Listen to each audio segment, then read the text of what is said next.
तेरा हलका में अब तक आपने देखा गुड़गांव लोकसभा सीट के सभी 9 हलकों का हाल। हमने आपको दिखाया गुड़गांव संसदीय क्षेत्र में विकास की सही तस्वीरें। आपने देखा कि 9 विधानसभा क्षेत्रों में से गुड़गांव जहां सिंगापुर का मुकाबला करता दिख रहा है, वहीं बाकी हलके विकास की दौड़ में धीरे धीरे पिछड़ते जा रहे हैं। इस लोकसभा क्षेत्र में 3 इंडस्ट्रियल मॉडल टाउनशिप यानी कि IMT हैं, फिर भी यहाँ के नौजवान रोजगार से महरूम हैं। यहाँ के युवा ना बिल्कुल बेरोजगार है, बेचारे ऐसे ज्यादा बेरोजगार है। उद्योगों में हमारे लोगों को रोजगार नहीं है। हमारे बच्चे ये सोच के हमने सोचा कि भाई उद्योग यहाँ लगेंगे, हमने जमीनें दी है। हमारे बच्चे IIT करते हैं, JET करते हैं, BTech करते हैं, इसलिए कि हमें रोजगार मिलेगा। जबकि उद्योगों में बच्चे जाते हैं तो उनको ये कहते हैं कि आप लोकल हो, आपको कोई रोजगार नहीं मिलेगा। विकास के सपने दिखाने वाले SEZ ने किसानों से जमीन ले ली, लेकिन स्थानीय लोगों के साथ किए गए वादे पूरे नहीं हुए। अब देखिए कांग्रेस के बागी सांसद राव इंद्रजीत सिंह की गुड़गांव संसदीय क्षेत्र के लोगों के लिए क्या रही कारगुजारी और किस मद में कहां-कहां कितना पैसा खर्च हुआ। सांसद निधि से कितने विकास कार्य हुए, आज हम आपको बताएंगे।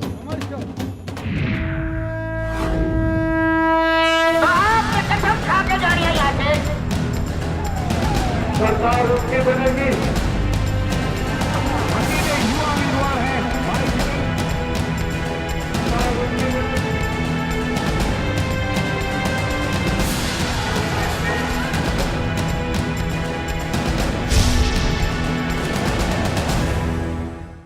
विकास को त्रस्त गुड़गांव लोकसभा सीट को देखकर सवाल उठता है कि आखिर सांसद निधि का पैसा गया कहां।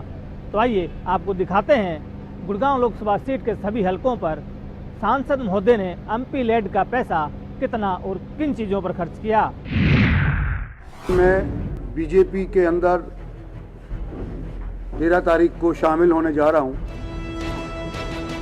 तैयारियां तो पहले ही हो चुकी थी, बस ऐलान बाकी था। वो भी सांसद राव इंद्रजीत सिंह ने कर दिया। भारतीय जनता पार्टी के दिल्ली के कार्यालय में मैं अपने दल बल समेत BJP का दामन थामूंगा और BJP के साथ आगे की रणनीति और राजनीति करूंगा। गुड़गांव से सांसद राव इंद्रजीत सिंह कांग्रेस के हाथ का साथ छोड़कर BJP के पाले में पहुंच गए हैं। बस औपचारिक रूप से सदस्यता ग्रहण करने की पूरी तैयारी कर चुके हैं।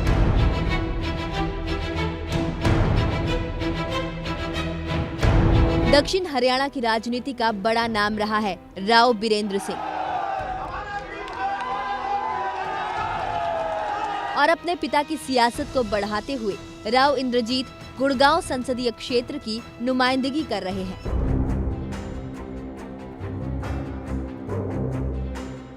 राव तुलाराम के वंशज राव इंद्रजीत सिंह गुड़गांव लोकसभा सीट से कांग्रेस के बागी सांसद हैं। दक्षिण हरियाणा की राजनीति में रामपुरा के राजा के नाम से जाने जाने वाले राव इंद्रजीत का खासा दबदबा है। ऐसा माना जाता रहा है कि इस परिवार की सबसे बड़ी ताकत रही है इनकी ईमानदारी।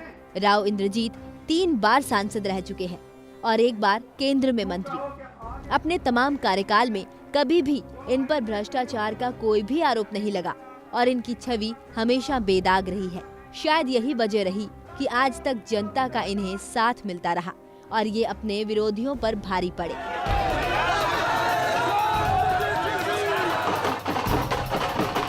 राव इंद्रजीत के विकास कार्यों की जब भी बात आती है तो विकास के 2 चेहरे नजर आते हैं। एक तरफ राजधानी दिल्ली से सटा चकाचौंध मिलेनियम सिटी गुड़गांव शहर, जो किसी भी लिहाज में तरक्की और तकनीक में सिंगापुर को टक्कर देता है। वहीं दूसरी तरफ इस संसदीय क्षेत्र का एक चेहरा मेवात भी है, जो इस रेस में कहीं पिछड़ा नजर आता है। ऐसा लगता है कि एक तरफ तो विकास कार्यों की झड़ी है, जबकि बाकी इलाकों के साथ सौतेला व्यवहार किया गया।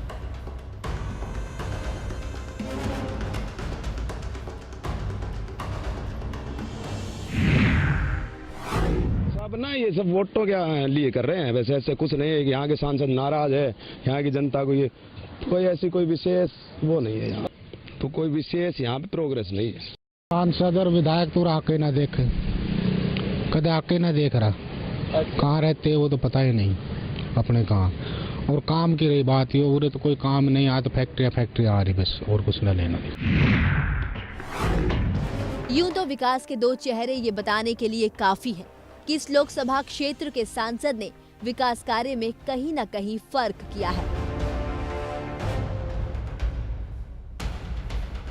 पर यदि सांसद की माने तो उनका कहना यही है कि उन्होंने अपने संसदीय क्षेत्र में पुरजोर विकास किया है।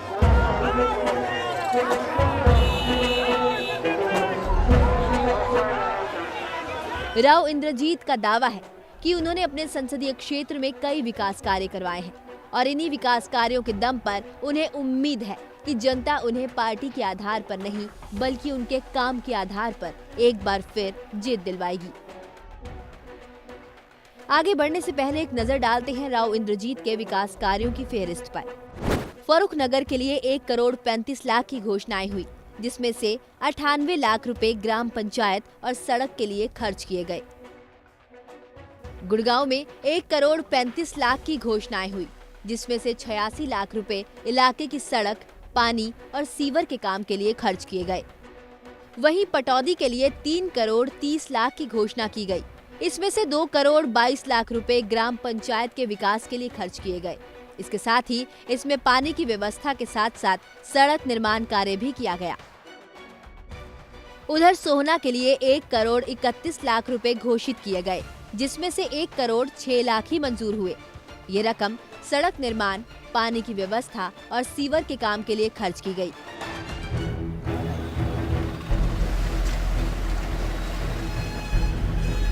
और अब बात करते हैं मेवात की और आपको बताते हैं कि सांसद ने मेवात में कितने विकास कार्य किए। फरोजपुर झिरका के लिए 1 करोड़ 98 लाख की घोषणा की गई, लेकिन इस राशि में से सिर्फ 1 करोड़ 43 लाख ही मंजूर हुए, जिसे इस इलाके में सड़क निर्माण, पानी की व्यवस्था और शिक्षा के लिए खर्च किया गया। नगीना में शिक्षा के लिए 38 लाख की रकम की घोषणा की गई थी, जिसमें से 32 लाख रकम ही मंजूर हुई थी, जो यहाँ शिक्षा पर खर्च की गई। नूह में 2 करोड़ 21 लाख की घोषणा की गई, जिसमें से 1 करोड़ 67 लाख ही मंजूर हुए। ये राशि सड़क बनवाने, पानी की व्यवस्था और शिक्षा स्तर में सुधार के लिए खर्च की गई। पुन्हाना में 1 करोड़ 99 लाख की घोषणा हुई, जिसमें से 1 करोड़ 58 लाख मंजूर हुए। इसमें से कुछ राशि शिक्षा और सड़क पर खर्च की गई और बाकी ग्राम पंचायत के विकास कार्यों पर लगाए गए। तावड़ू में 52 लाख रुपए घोषित हुए, लेकिन मिले 41 लाख ही। ये रकम इस क्षेत्र में पानी की उपलब्धता और यहाँ पर सड़क निर्माण कार्य पर खर्च किए गए। और अब बात करते हैं रेवाड़ी में सांसद की उपलब्धियों की और आपको बताते हैं कि रेवाड़ी में कौन कौन से विकास कार्य किए गए। रेवाड़ी जिले के बावल में 3 करोड़ 39 लाख की घोषणा हुई थी, लेकिन 2 करोड़ 97 लाख की ही मंजूरी मिली। ये रकम इस इलाके में सड़क की सुविधा के अलावा साफ पानी मुहैया करवाने और सीवर कार्य पर खर्च की गई। उधर बावल ग्रामीण में 3 करोड़ 14 लाख की घोषणा हुई थी, जिसमें से 2 करोड़ 71 लाख ही मंजूर हुए, जो शिक्षा और पानी के अलावा पक्की सड़क बनाने पर लगाए गए। खोल में 1 करोड़ 60 लाख की घोषणा की गई, जिसमें से सिर्फ 54 लाख ही मंजूर हुए। सड़क और पानी की समस्या के समाधान के लिए ये राशि इन दोनों के सुधार के लिए खर्च की गई। रेवाड़ी में 3 करोड़ 46 लाख में से 2 करोड़ 99 लाख को ही मंजूरी मिली। ये राशि भी सीवर, पानी और सड़क निर्माण के लिए खर्च कर दी गई। राव इंद्रजीत सिंह पहले महेंद्रगढ़ के सांसद थे। पिछले 5 सालों से गुड़गांव की नुमाइंदगी कर रहे हैं। यूपीए 1 में वो मंत्री भी रहे, इसलिए उन पर इल्जाम भी कम नहीं है। सबसे बड़ा इल्जाम ये कि सरकार के साथ उन्होंने 36 का आंकड़ा बनाए रखा। इस चक्कर में वो गुड़गांव लोकसभा क्षेत्र के विकास कार्यों को भूल गए। हमारे सांसद थे राव इंद्रजीत जी, तो क्या है कि उन्होंने कुछ करने की सोची तो क्या है कि उनके खिलाफ हो गए। क्या है कि भूपेंद्र सिंह हुड्डा उनके खिलाफ थे। वो यहाँ के लिए कह रहे थे कि हमारा दक्षिण हरियाणा के साथ भेदभाव हो रहा है, तो उन्हीं को लेकर के उन्होंने कभी भी इधर मुख्यमंत्री ने कोई भी प्रोग्रेस नहीं की। सेवाएं मिलनी चाहिए, जैसे सड़क है, बिजली है, पानी है, स्वास्थ्य है, शिक्षा है, ये हमें नहीं मिल पा रही। सड़क जो है वो बिल्कुल टूटी हुई है और जो बिजली है उसका गांव में तो इतना बुरा हाल है, 1 घंटा दिन में बिजली नहीं मिल पाती। जो बिजली पर आधारित उद्योग है, छोटे मोटे जो गांव के जो ग्रामीण है, बेरोजगार भाई हैं जिन्होंने कोई दुकान कर रखी है बिजली से काम से जुड़ी हुई, वो उसको नहीं कर पा रहे। रात को ठंड होती है, बेचारे रात को काम नहीं कर पाते। सबसे बड़ी समस्या है ये। दिन में लाइट गाँव में तो मिलती ही नहीं। वहीं सांसद इंद्रजीत सिंह का दावा है कि उन्होंने अपने इलाके की जनता के लिए ही कांग्रेस पार्टी से बगावत की है।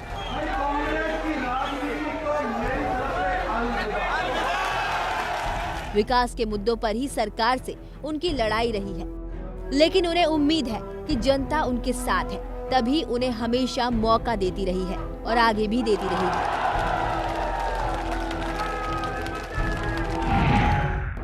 कांग्रेस के बागी सांसद राव इंद्रजीत सिंह पर दक्षिण हरियाणा के विकास को लेकर चाहे जो भी आरोप लग रहे हों, लेकिन इंद्रजीत सिंह ने अपनी लोकसभा सीट पर कई ऐतिहासिक काम भी करवाए हैं, जिसे आने वाले चुनाव में ले जाकर वो अपने विरोधियों को करारा जवाब दे सकते हैं। 30,000 करोड़ रुपए की योजना हरियाणा को सौगात के तौर के ऊपर मिल गई। सांसद इंद्रजीत सिंह के कामकाज पर भले ही कितने भी सवाल उठें, लेकिन इनका दावा है कि दक्षिण हरियाणा में जितने भी बड़े प्रोजेक्ट लगे हैं वो इन्हीं के प्रयासों की देन है। कांग्रेस के बागी सांसद राव इंद्रजीत सिंह ये दावा कर रहे हैं कि उन्होंने जितने काम कराए हैं उतना काम आज तक कोई नहीं करवा पाया। राव इंद्रजीत सिंह का दावा है कि उन्होंने कई बड़े प्रोजेक्ट की मंजूरी दिलाई, जिसका आने वाले दिनों में गुड़गांव संसदीय क्षेत्र की जनता को फायदा होगा। सांसद राव इंद्रजीत सिंह की सबसे बड़ी उपलब्धि है गुड़गांव के बिनोला गांव में बनने वाली डिफेंस यूनिवर्सिटी। कैबिनेट ने डिफेंस यूनिवर्सिटी का प्रस्ताव 13 मई 2010 को किया। फौजी अफसरों के लिए बनने वाली ये हाईटेक यूनिवर्सिटी 2018-2019 तक शुरू होने की उम्मीद है। डिफेंस यूनिवर्सिटी पर करीब 200 करोड़ की लागत का अनुमान है।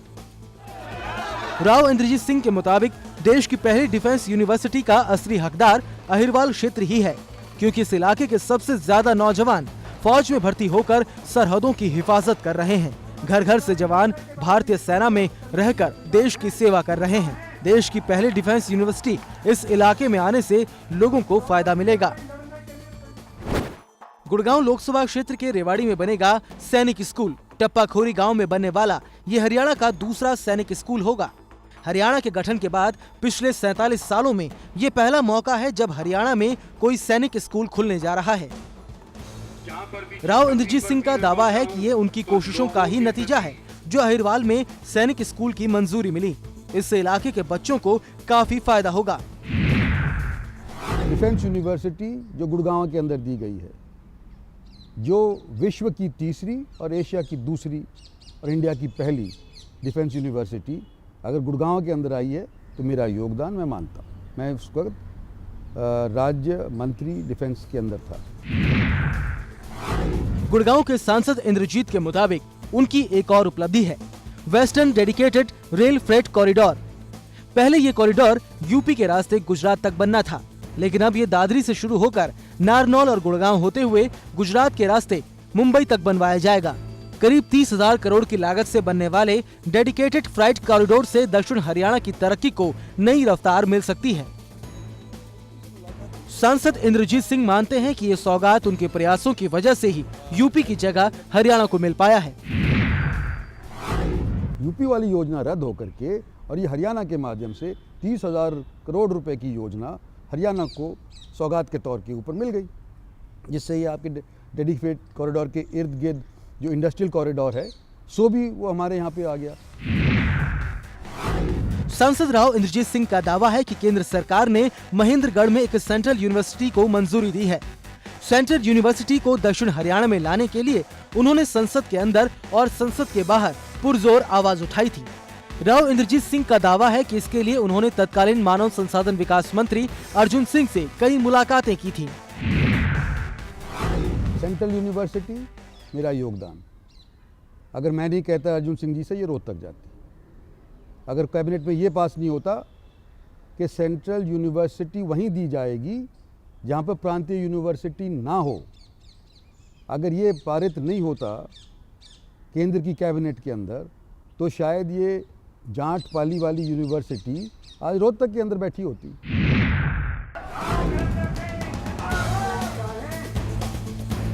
सांसद राव इंद्रजीत सिंह का कहना है कि विपक्षी दल हो या फिर खुद सूबे की सरकार, उनके विकास कार्यों पर अगर कोई सवाल उठाएगा तो उसका जवाब खुद जनता आने वाले लोकसभा चुनाव में देगी, क्योंकि उनके 10 सालों की कारगुजारी आज किसी से छुपी हुई नहीं है।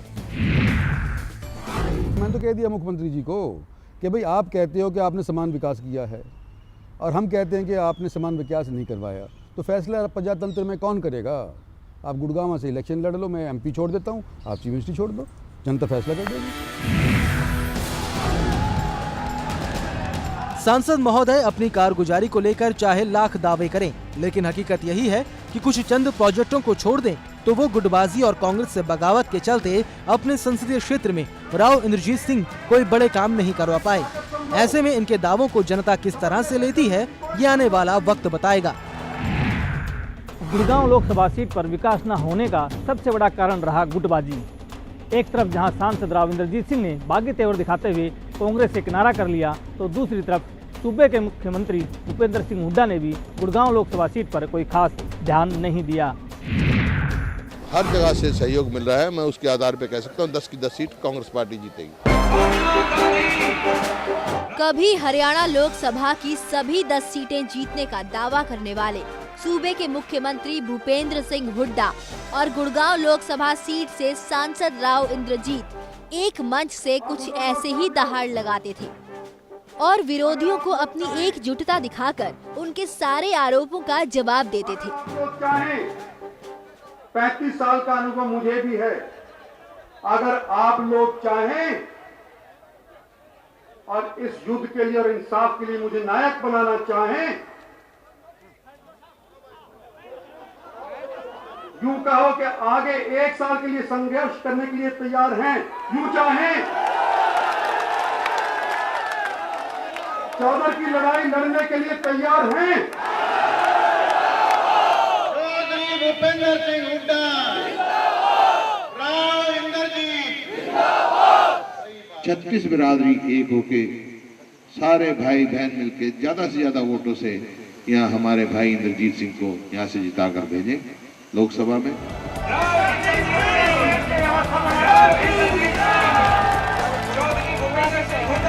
लेकिन आज गुड़गांव लोकसभा सीट पर सियासी घमासान मचा हुआ है और राजनीतिक अखाड़े के ये दोनों ही दिग्गज एक दूसरे के खिलाफ तलवार खींचकर रणभूमि में खड़े हैं। सांसद राव इंद्रजीत कांग्रेस से बागी होकर बीजेपी में शामिल होने जा रहे हैं, लेकिन वे अभी भी मानते हैं कि मुख्यमंत्री भूपेंद्र सिंह हुड्डा से राजनीतिक तौर पर भले ही वो विरोधी हो चुके हों, लेकिन व्यक्तिगत तौर पर आज भी वे दोनों एक दूसरे के दोस्त हैं। देखो, दोस्त तो आज के दिन में अभी भी कहूँगा, क्योंकि हम साथ पढ़े हुए हैं और मिलते हैं तो हेलो हेलो होती ही है, लेकिन हमारे राजनीतिक विचार विभिन्न हैं और उसकी वजह से मैंने ये जो अपना कदम उठाना था सो उठाना पड़ा।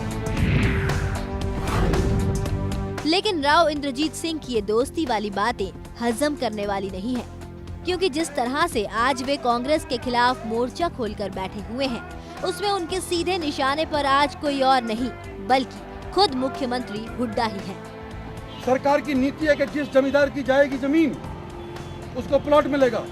सरकार की सभी नीतियों के लिए वे सीधे तौर पर मुख्यमंत्री हुड्डा को ही कसूरवार मान रहे हैं, चाहे वो नौकरी में भेदभाव का मसला हो या फिर गुड़गांव की जमीन कंपनियों को देने का मसला। नौकरियों के अंदर हम सारे जगह के ऊपर ये महसूस करते हैं कि विशेष क्षेत्र को ही नौकरियां जाती हैं। मैं क्या, हरियाणा के अनेक लोग सब ये कहते हैं, अनेक दिशाओं के अंदर हमने हाई कमांड से, अपनी पार्टी की हाई कमांड से भी ये कहा था कि भाई जो नौकरियां आज तक लगी हैं उसके अंदर 10वीं के सर्टिफिकेट के माध्यम से आप उम्र भांपते हैं। उस 10वीं के सर्टिफिकेट के ऊपर स्कूल का नाम भी लिखा होता है। तो जिस स्कूल से वो जो सिलेक्ट हुआ है बंदा, उसके 10वीं का सर्टिफिकेट उजागर कर दो, हमको मालूम चल जाएगा कौन से क्षेत्र का रहने वाला है, कौन से स्कूल का पढ़ा हुआ है। हरियाणा की जनता इतनी तो पॉलिटिकल अवेयर है ही कि उसको मालूम चल जाएगा कि भाई ये फलाना रोहतक के अंदर है या कैथल के अंदर है या पंचकुला के अंदर है।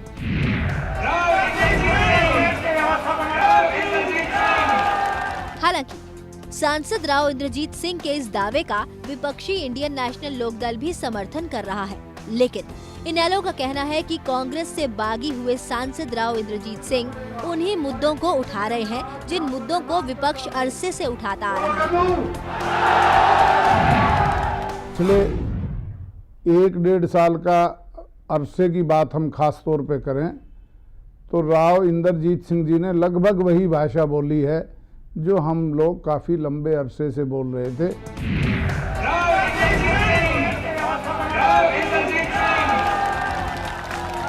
हालांकि गुड़गांव की इस दयनीय स्थिति के लिए खुद सांसद इंद्रजीत को ही कसूरवार ठहराया जा रहा है। सामाजिक कार्यकर्ता पूनम भटनागर ये तो मानती हैं कि इंद्रजीत सिंह एक ईमानदार नेता है, लेकिन उनका कहना है कि सांसद साहब जो मुद्दे कांग्रेस से बागी होने के बाद आज उठा रहे हैं, अगर उन मुद्दों को वे समय रहते उठाते तो शायद गुड़गांव संसदीय क्षेत्र के लोगों का काफी भला हो चुका होता। ऐसे में कहीं ये इंद्रजीत सिंह की राजनीति का हिस्सा तो नहीं। देखिए, सांसद साहब राव साहब मैं समझती हूँ ईमानदार व्यक्ति हैं वैसे तो, लेकिन जहाँ तक मुद्दों की बात है उन्होंने जो भी मुद्दे उठाए वो बहुत मैं समझती हूँ थोड़ा लेट हो गए। अगर ये मुद्दों को शुरू से उठाते तो आज हमारे जो दक्षिण हरियाणा है उसकी डेवलपमेंट बहुत अच्छी होती। देखो जी, इंद्रजीत जी 4 बार MLA रहे रेवाड़ी जिले में, 3 बार MP रहे गुड़गांव पार्लियामेंट के। इसमें तो कोई संदेह नहीं कि उनकी छवि बहुत ईमानदार वाली है। लोग गुड़गांव के इस पिछड़ेपन की एक सबसे बड़ी वजह सांसद महोदय का अपने लोकसभा सीट को लेकर उदासीन रवैया भी मान रहे हैं। सांसद राव इंद्रजीत सिंह पर वहां के लोगों का इल्जाम है कि दक्षिणी हरियाणा के विकास को लेकर उन्होंने कभी भी आवाज नहीं उठाई और न ही गुड़गांव के गरीबों का मसला कभी भी संसद में उठाया। दक्षिण हरियाणा के विकास की बहुत ज़्यादा कोई बात नहीं की है। अगर हम लोग यहाँ पे सरकार से लड़के या हाथ जोड़ के कैसे भी 1500 करोड़ रुपए के प्रोजेक्ट गुड़गांव में अप्रूव करवा के उनके ऊपर एग्जीक्यूशन करवा सकते हैं, तो एक MP ना करवा पाए ये किसी को बात समझ में आई नहीं। बहरहाल जिस तरह से गुड़गांव लोकसभा सीट में विकास की अनदेखी को लेकर राव इंद्रजीत सिंह कांग्रेस से आज अलग हो चुके हैं, उसके बाद लोग सांसद के इस कदम को केवल राजनीति का एक हिस्सा मान रहे हैं।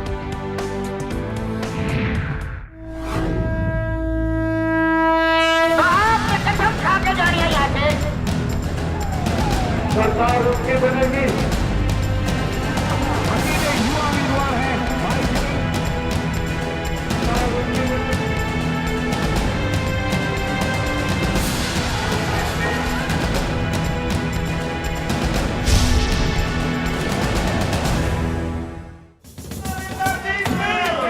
मेरा MP मेरा हल्का के अगले एपिसोड में देखिए कांग्रेस के बागी सांसद राव इंद्रजीत सिंह ने कैसे बिगाड़ दिए हैं गुड़गांव लोकसभा क्षेत्र के सियासी समीकरण। राव इंद्रजीत ने बीजेपी में शामिल होने की घोषणा करके कांग्रेस के साथ ही कुछ बीजेपी नेताओं की भी परेशानी बढ़ा दी है। अब कौन सी करवट लेने वाली है अहिरवाल की राजनीति? राव इंद्रजीत सिंह की बगावत से कांग्रेस को कैसे भुगतना पड़ सकता है खामियाजा, ये सब हम आपको बताएंगे। देखते रहिए मेरा MP मेरा हल्का।